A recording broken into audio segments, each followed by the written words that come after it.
दोस्तों, क्या कभी आपने किसी भूत या जहाज या विमान के बारे में सुना है? अगर नहीं तो फिर शायद आप ईस्टर्न एयरलाइन की फ़्लाइट 401 के बारे में नहीं जानते होंगे। फ़्लाइट 401 को भूत या जहाज के नाम से भी जाना जाता है और ऐसा क्यों, ये जानने के लिए आपको इस वीडियो में अंत तक बने रहना पड़ेगा। तो इस बात की शुरुआत होती है 29 दिसंबर 1972 से। ईस्टर्न एयरलाइन की फ़्लाइट 401 163 यात्रियों और 13 क्रू मेंबर के साथ रात 9:20 पर न्यूयॉर्क के जॉन कैनेडी इंटरनेशनल एयरपोर्ट से फ्लोरिडा के मियामी इंटरनेशनल एयरपोर्ट के लिए उड़ान भरती है। इस समय विमान को उड़ा रहे थे 55 वर्षीय फ्लाइट कैप्टन बॉब लॉफ्ट, जो कि एक बेहतरीन पायलट थे और इन्हें 29,700 फ्लाइट आवर का अनुभव था।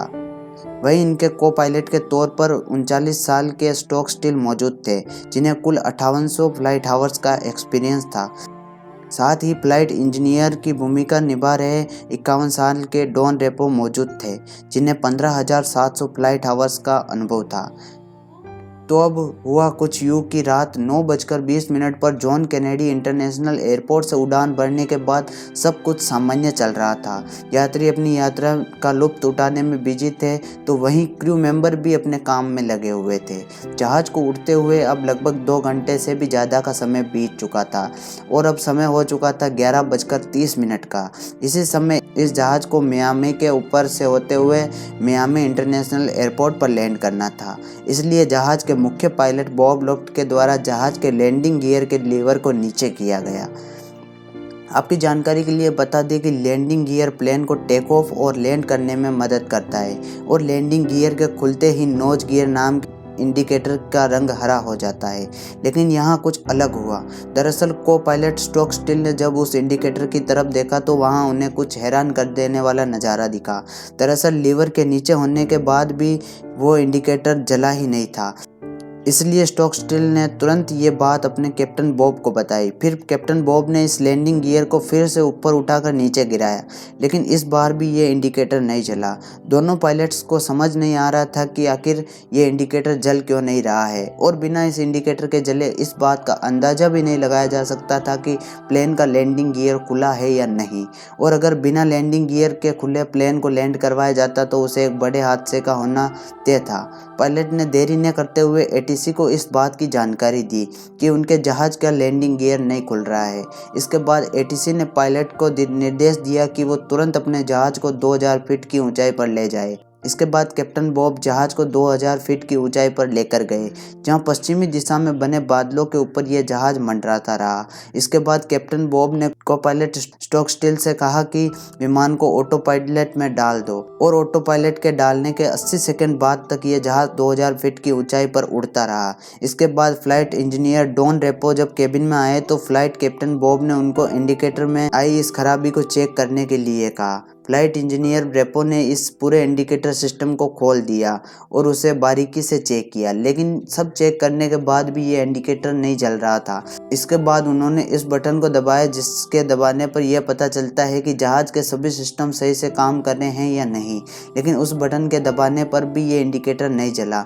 इसके बाद कैप्टन ने रेपो को आदेश दिया कि वह जहाज के बॉटम में जाकर छोटी सी खिड़की बनी हुई है उससे देखे कि लैंडिंग गियर खुले हैं या नहीं। रेपो ने बिना देर किए बॉटम में जाके लैंडिंग गियर को चेक किया। वहां उन्होंने देखा कि जहाज के पीछे वाले लैंडिंग गियर तो खुल चुके हैं, लेकिन नोज लैंडिंग गियर अभी भी बंद है और बिना नोज लैंडिंग गियर के प्लेन को लैंड नहीं करवाया जा सकता था और अगर वो ऐसा करने की कोशिश भी करते तो प्लेन एक बड़े हादसे का शिकार बन जाता। इन्हीं सब के बीच लगभग अब 2 मिनट का समय बीत चुका था और जहाज अपने आप ही अब 100 फीट नीचे आ गया था, लेकिन इस बात पर न तो पायलट का ध्यान गया और न ही किसी क्रू मेंबर इस बात को महसूस कर पाया। जहाज धीरे धीरे नीचे की ओर जा रहा था। अगले 70 सेकंड बाद यह प्लेन 250 फीट नीचे आ गया।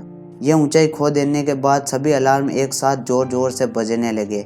जहाज में हर तरफ अफरा तफरी का माहौल बन जाता है। सभी पैसेंजर्स डर के मारे इधर उधर दौड़ने लगते हैं और क्रू मेंबर सभी यात्रियों को शांत करने में लगे रहते हैं। अगले 50 सेकंड में यह जहाज अपने निर्धारित 2000 फीट से नीचे 1000 फीट पर आ जाता है। इसके बाद को पायलट स्टॉक स्टिल इसको 180 डिग्री पर घुमाने की कोशिश करते हैं, लेकिन ऊंचाई कम होने की वजह से वे इसमें सफल नहीं हो पाए और अगले 10 सेकंड से भी कम समय में ये विमान नीचे आकर क्रैश हो गया। मौत का यह मंजर कितना खतरनाक हो सकता है, आप इस बात का अंदाज़ा इससे भी लगा सकते हैं कि जब यह प्लेन क्रैश हुआ तो इसकी स्पीड 365 किलोमीटर प्रति घंटा थी। विमान का मलबा एयरपोर्ट से करीब 30 किलोमीटर दूर जाकर मिला। इस हादसे में 101 लोगों की मौत हो गई, जबकि लकीली 75 लोगों को बचा लिया गया, जिसमें 67 पैसेंजर थे और 8 क्रू मेंबर थे। इसके बाद इस घटना की जांच बैठाई गई और प्लेन के मलबे से मिले सही पार्ट्स को दूसरे प्लेन के खराब हुए पार्ट्स की जगह रीयूज में ले लिया गया। तो दोस्तों, अब आप ये सोच रहे होंगे कि ये प्लेन क्रैश भी हो गया और बहुत लोग मारे भी गए और न ही किसी भूत ने इनकी जान बचाई, तो ये जहाज भूतिया कैसे हो गया? इसका जवाब अब हम आपको देते हैं। दरअसल बात है ईस्टर्न एयरलाइन फ्लाइट 318 की। 180 यात्रियों से भरा हुआ ये विमान न्यूयॉर्क से फ्लोरिडा के लिए उड़ान भरता है। उड़ान भरने के कुछ देर बाद ही इस विमान की एयर होस्टेस अपनी सीट से उठती है और फूड स्टोर की तरफ जाती है। फूड स्टोर में जाते ही जैसे ही उसने खाना गर्म करने वाले ओवन की तरफ हाथ बढ़ाए तो सामने का दृश्य देखकर उसकी सांसें थम सी गई। मैरी चीखना तो चाहती थी पर उसकी चीखें गले से बाहर नहीं निकल रही थी। अब आप यही सोच रहे होंगे कि मैरी ने आखिर ऐसा क्या देख लिया जो वो इतना ज़्यादा डर गई। दरअसल ओवन के पीछे लगे शीशे में से एक चेहरा दिखाई दे रहा था जो बेहद ही डरावना सा था। साथ ही उस डरावने चेहरे की आंखें भी हिल रही थी। मैरी उस चेहरे से कुछ कहना चाहती थी पर उसकी आवाज़ गले से बाहर नहीं निकल रही थी। अंत में डर के मारे मैरी ने अपनी आंखें ही बंद कर ली, लेकिन फिर कुछ देर बाद उसने आंखें खोली तो सब कुछ सामान्य हो चुका था। वो चेहरा भी अब वहाँ से गायब हो चुका था। मैरी ने सोचा कि शायद ये कोई उसका वहम होगा और ये सोचते सोचते जैसे ही उसने एक बार फिर अपना हाथ उस ओवन की तरफ बढ़ाया तो वह चेहरा एक बार फिर उसके सामने आ गया। इस बार उसकी आंखों की बजाय उसके होठ हिल रहे थे। ऐसा लग रहा था मानो ये चेहरा मैरी को कुछ बताना चाहता हो। मैरी को भी कुछ देर के लिए लगा मानो वो किसी और ही दुनिया में आ गई हो, लेकिन अपने आप को संभालते हुए वो फ्लाइट इंजीनियर के पास जा पहुंची। उसे ये सारी घटना बताई। एक बार तो फ्लाइट इंजीनियर को भी मैरी की इस बात पर यकीन नहीं हुआ, लेकिन जैसे ही वो मैरी के साथ फूड स्टोर में पहुंचा तो उसके भी होश उड़ गए, क्योंकि वो चेहरा असलियत में ही उस शीशे में दिखाई दे रहा था और अब की बार तो ये चेहरा बोल भी सकता था। फ्लाइट इंजीनियर और मैरी दोनों को ही वो चेहरा बोलकर चेतावनी दे रहा था कि सावधान रहो, इस जहाज में कुछ ही देर में आग लगने वाली है। इतना कहते ही वो चेहरा फिर से गायब हो गया। मैरी को अभी तक ये समझ नहीं आ रहा था कि आखिर ये चेहरा किसका है, लेकिन फ्लाइट इंजीनियर ने उस चेहरे को पहचान लिया। दरअसल ये चेहरा फ्लाइट 401 के क्रैश में मारे गए फ्लाइट इंजीनियर डॉन रेपो का था। जी हाँ, उन्हें चेतावनी देने वाला और कोई नहीं बल्कि डॉन रेपो का भूत ही था।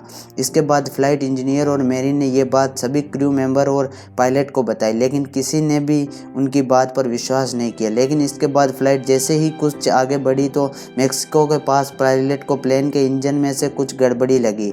इंजन के ठीक तरीके से काम न करने के कारण उसे वापस न्यूयॉर्क की तरफ मोड़ दिया गया। न्यूयॉर्क पहुंचकर इस जहाज ने सफल लैंडिंग भी कर ली। जहाज को चेक करने के लिए एक बार फिर उसे टेस्टिंग के लिए उड़ाया गया, लेकिन जैसे ही प्लेन ने हवा में उड़ान भरी तो प्लेन के लेफ्ट साइड वाला इंजन हवा में बम की तरह ब्लास्ट हो गया, जिसको देखकर सभी की सांसें अटक गई। यह हादसा देखकर मैरी और फ्लाइट इंजीनियर दोनों को वो चेहरा याद आ रहा था। इस हादसे को देखकर सभी ये सोच रहे थे कि आखिर वो इस प्लेन में बैठे होते तो शायद ही जिंदा बच पाते। इस घटना से जुड़ी एक डरावनी बात बता दें कि जो ओवन फ्लाइट 318 में लगा था वो ओवन फ्लाइट 401 के मलबे से ही ठीक कंडीशन में मिला था, तो उसको इस फ्लाइट में इंस्टॉल कर दिया गया था। अब तो आप फ्लाइट 401 और फ्लाइट 318 के लिंक को समझ ही गए होंगे। हालांकि ये पहली बार नहीं था जब कोई भूतिया घटना घटी हो। फ्लाइट 401 के क्रैश होने के बाद कई बार ऐसी घटनाएं देखने को मिली थी और सबसे ज़्यादा चौंका देने वाली घटना ईस्टर्न एयरलाइन के वाइस प्रेसिडेंट के साथ घटी थी। दरअसल ये बात है 1973 की, जब वाइस प्रेसिडेंट ईस्टर्न एयरलाइन की फ्लाइट 318 से ही यात्रा कर रहे थे। उनके बगल वाली सीट पर पायलट के ड्रेस पहने फ्लाइट का कैप्टन बैठा था। दोनों के बीच अच्छी खासी वार्तालाप चल रही थी, लेकिन तभी अचानक वाइस प्रेसिडेंट को महसूस हुआ कि जहाज का कैप्टन ही अगर उसके पास बैठा है तो जहाज कौन उड़ा रहा है। यह बात दिमाग में आते ही वो तुरंत उठे और पायलट की केबिन की तरफ भागे और भागने से पहले उन्होंने अपने साथ बैठे उस शख्स का चेहरे को भी गौर से देखा। लेकिन जैसे ही उनकी नज़र उस चेहरे पर पड़ी तो उनकी हालत ख़राब हो गई, क्योंकि वो चेहरा उनको देखा देखा सा लग रहा था। और फिर उनको याद आया उनके साथ जो इंसान बैठा था वो और कोई नहीं बल्कि बॉब लॉफ्ट था, जिनको मरे हुए अब 1 साल का वक्त बीत चुका था। और वहीं बॉब लॉफ्ट अब उनके बगल में आकर बैठे हुए थे। फिर उन्होंने जाकर पायलट को ये बात बताई। जब पायलट वहाँ पहुँचा तो वहाँ कोई भी नहीं था। ऐसी ही एक घटना ट्राइस्टार 318 में भी घटी थी, जब इस जहाज़ के फ्लाइट इंजीनियर इसके रूटीन टेस्ट के लिए इसके केबिन में घुसे। लेकिन केबिन में घुसने के साथ ही उनकी सांसें अटक गई, और ऐसा इसलिए क्योंकि उन्हें वहां डॉन रेपो का भूत बैठा दिखाई दिया। उनके देखते ही डॉन रेपो का भूत उठा और बोला, फ्लाइट बिल्कुल ठीक है, इसमें कोई गड़बड़ी नहीं है। इतना कहते ही वो पीछे के दरवाजे से कहीं गायब हो गया। जब इस तरह की घटनाएं बढ़ने लगी तो कंपनी ने सच्चाई का पता लगाने के लिए एक जांच कमेटी बैठाई। लेकिन जब इस जांच कमेटी का एक अधिकारी मियामी से अटलांटा की यात्रा पर थे तो उन्हें भी पायलट की केबिन में डॉन रेपो का भूत दिखा। और जिन भी फ्लाइट में ये भूतिया घटनाएं घटी थी उन सभी जहाज़ों में फ्लाइट 401 की किसी न किसी चीज़ का उपयोग किया हुआ था। अब तो आप समझ ही गए होंगे कि इन सभी प्लेन्स का कुछ ना कुछ तो रिलेशन था। इन घटनाओं पर एक फिल्म और एक किताब भी लिखी जा चुकी है।